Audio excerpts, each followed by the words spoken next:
keajaiban, kebenaran dari Allah Subhanahu wa taala tidak diekspos. Karena mereka takut kalau ini diekspos, semua orang berbondong-bondong masuk ke agama Islam. Ini sudah ketentuan dari Allah. Allah sudah mengaturkan bahwasanya orang Yahudi itu hatinya keras seperti batu. Nggak ditunjukkan kebenaran zaman dia tidak akan masuk ke menuju ke agama Islam, memeluk kepada agama Islam. Karena sedikit orang Yahudi itu yang masuk Islam, sedikit sekali.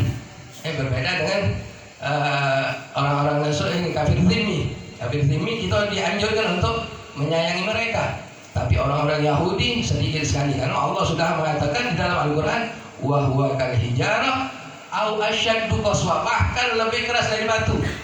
Kenapa Allah mengibaratkan seperti batu? Karena batu itu tidak baca lembut. Kalau besi dipanaskan masih besok bengkok, tapi kalau batu semakin dipanaskan semakin keras. Jadi orang Yahudi itu hatinya keras seperti batu, bahkan lebih keras dari batu. Bayanglah, lebih keras dari batu. Jadi kita tidak perlu mendoakan mereka. Kalau kafir zimmi, kita dianjurkan menyayangi mereka. Ada anjuran dari Rasulullah agar supaya kita menyayangi kafir zimmi dan mengajak mereka untuk di jalan yang baik. Tapi orang kafir harbi tidak kita dianjurkan untuk mendoakan mereka. Karena ada di grup-grup WhatsApp ada yang nge-share orang-orang kafir yang memusuhi Islam dengan begitu luar biasanya. Ketika dia sakit ada yang menyukurkan, syukurlah. Ada yang mengatakan kita doakan mudah-mudahan dapat hidayah. Sulit bagi orang kafir harbi, tidak perlu kita doakan. Tapi kalau kafir ini kita dianjurkan untuk menyayangi mereka. Kemudian kata Rasulullah, wa kadzal bahaim, juga kepada binatang kita dianjurkan untuk menyayangi meskipun kepada binatang. Ini orang yang mempunyai rasa kasih sayang kepada orang lain. Diceritakan ada seseorang, kata Rasulullah, dia sedang berjalan di padang pasir, yang mana pemuda ini sedang kehausan. Orang kalau lagi kehausan nengok ada sumur, dia nengok ada sumur, langsung dia bergegas menuju sumur tersebut. Di jalan di padang pasir, dia melihat ada sumur. Ini lagi kehausan di panas terik yang luar biasa. Kemudian dia nengok sumur, dia langsung mendekati sumur tersebut. Sampai di depan sumur, tidak ada tali, tidak ada ember, tidak ada gayung untuk ambil air tersebut. Kemudian dia turun sendiri langsung ke dalam sumur itu. Kemudian dia minum air yang ada di dalam sumur sampai hilang rasa haus. Kemudian pemuda ini naik lagi ke atas, sampai di atas dia nengok ada seekor anjing yang sedang kehausan, menjulurkan lidahnya sedang kehausan. Apa yang dia lakukan? Dia berkata, yang dialami oleh anjing ini barusan aku tadi yang mengalaminya. Kemudian dia turun ke dalam sumur itu, membuka sepatunya, mengambil air dengan sepatunya tadi. Kemudian naik lagi ke atas, dia berikan air kepada anjing yang sedang kehausan. Ini anjing najis, tapi dia tetap memberikan anjing tersebut karena dia merasa ini adalah makhluknya Allah Subhanahu wa taala. Diberikan air yang anjing yang sedang kehausan itu dengan air yang diambil dengan sepatunya. Kemudian apa yang terjadi? Fasyakarallahu ta'ala wa ghafara lahu.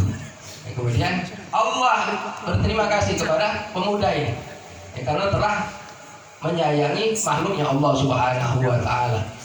Dan Allah Subhanahu wa taala mengampuni dia karena telah menyayangi daripada makhluknya Allah Subhanahu wa taala. Oleh karenanya hendaknya tanamkan di dalam diri kita rasa kasih sayang kepada sesama makhluknya Allah Subhanahu wa taala. Kalau kita tidak bisa menolong saudara kita yang ada di Palestina, kita doakan mereka agar supaya diberikan kemenangan oleh Allah Subhanahu wa taala. Kalau tidak bisa, cukup diam. Jangan kita mengeluarkan ucapan-ucapan yang menyakiti hati orang muslim. Apalagi memfitnah mereka dengan fitnah yang begitu luar biasa. Kita dengarnya sakit. Kita yang berada sini dengar fitnah terhadap saudara kita yang ada di Palestina itu, kita merasakan sakit yang luar biasa. Apalagi mereka yang sudah berjuang dengan luar biasa, sampai dikatakan dengan kalimat-kalimat yang naudzubillah min dzalik, kalimat yang keji. Oleh karenanya kalau kita tidak bisa membantu mereka, kita doakan. Kalau tidak bisa mendoakan juga, cukup diam. Sebagaimana dikatakan oleh Al-Habib Hadi tadi, ada seorang ulama Al-Habib Umar bin Ahmad bin Ismail, diamnya bisa memasukkan orang ke agama Islam. Karena dia menjaga lisannya. Salamatul insan fi hifdzil lisan. Selamatnya seseorang itu dengan dia menjaga lisannya tersebut agar supaya dia selamat. Ini tadi Al-Habib Umar bin Ahmad bin Ismail tadi, diamnya bisa memasukkan orang ke agama Islam. Dan ini juga terjadi kepada Al-Habib Abdul Qadir bin Ahmad Segaf. Tadi kata Al-Habib Hadi, Habib Umar bin Ahmad bin Ismail itu diamnya dia bisa memasukkan agama Islam. Akan tetapi Al-Habib Abdul Qadir bin Ahmad Segaf fotonya bisa masuk ke dalam agama Islam. Masya Allah, ini orang-orang yang dekat kepada Rasulullah SAW, fotonya bisa mengajak masuk ke dalam agama Islam. Diceritakan oleh Al-Habib Ali bin Alwi bin Ali Al-Habsyi, cucu daripada Sahibul Maulid Simtudurar. Ini beliau langsung yang bercerita kepada anaknya Al-Habib Ali bin Ali bin Alwi bin Ali Al-Habsyi. Masih ada cucunya ini, cicitnya Al-Habib Alwi yang bercerita. Dulu apanya nak nyetak foto Al-Habib Abdul Qadir. Karena dulu tidak ada cek zaman sekarang, lewat HP bisa kita nyetak, kirim ke web, tak cetak ke bisa. Zaman dulu kan harus di percetakan, di repro, bawa ke toko yang nyuci foto. Dibawa oleh Habib Ali kepada seorang non muslim, yaitu orang Tionghoa, orang Cina. Ya, tolong cetakkan jadi 3 lembar. Kemudian dicetaknya oleh koko itu, kau datang lagi 3 hari setelah ini. Setelah 3 hari Al-Habib Ali datang lagi ke tempat itu nak ngambil foto tadi. Kata koko tadi, Pak Ali, boleh tak aku minta si kok foto ini? Yang 2 tadi boleh kau bayar, yang si kok ini gratis katanya. Boleh, kata Al-Habib Ali. Mek lah foto, tapi cetak lagi. Yang si kok tadi gratis katanya. Ditanya oleh koko ini, wahai Pak Ali, ini apakah ini yang namanya Rasulullah? Kata Habib Ali, kok ini bukannya Rasulullah. Rasulullah itu tidak ada fotonya. Lantas siapa ini? Ini adalah cucu daripada cucunya Rasulullah SAW. Wahai Pak Ali, katanya, kalau cucunya seperti ini, bagaimana Rasulullahnya? Aku nyingok fotonya ini, hati aku tenang. Aku lagi ada masalah, nyingok foto ini, katanya tenang hati aku, tenteram hati aku. Tolong ini kasih tahu aku apa dia agama uang ini, katanya. Ini agamanya, kata Al-Habib Ali, agamanya Islam.